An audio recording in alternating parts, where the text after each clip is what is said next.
Hi, my name is Hannah Brown. It's September 15th, 2024, and this is my Module 4 video for SBCE 638, and my topic I chose was generalization.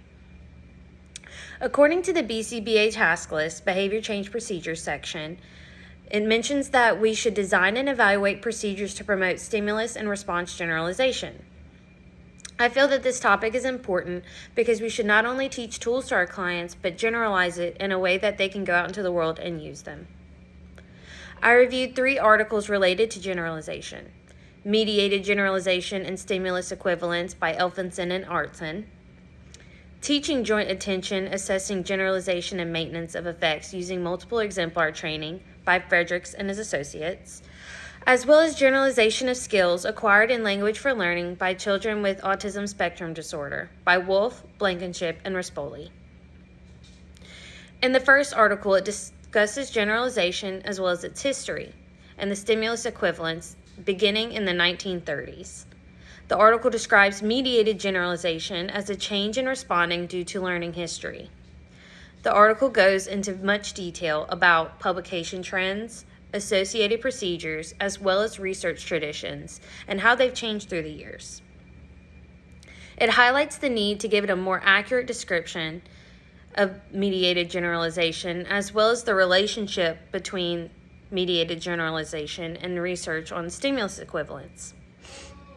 In the study by Fredericks and his associates, they evaluated the effects of multiple exemplar training and social reinforcement on the maintenance and generalization of joint attention across toy classes.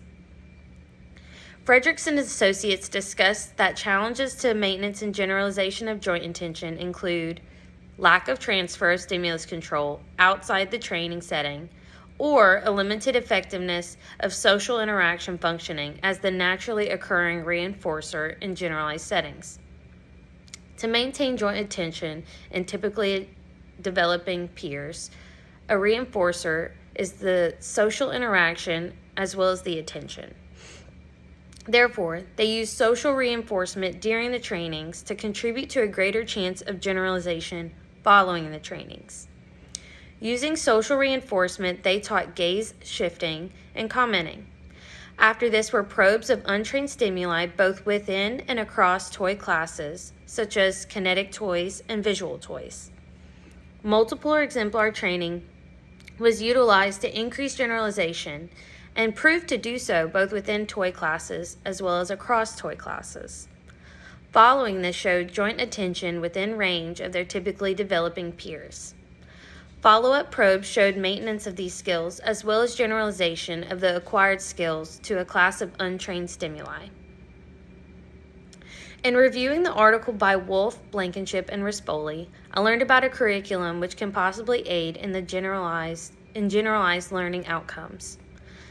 The Language for Learning curriculum includes 150 lessons in which target different skill areas such as pronouns, personal information, labeling objects, as well as labeling actions, and it involves a professional using a script which uses modeled prompts as well as error correction procedures, such as model, test, and retest.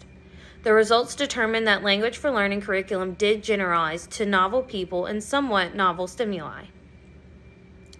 Through this deep dive into articles, we can identify the history of mediated generalization, the use of social reinforcement and multiple exemplar training to aid in the generalization of joint attention within toy classes, as well as the generalization of language skills utilizing the Language for Learning curriculum.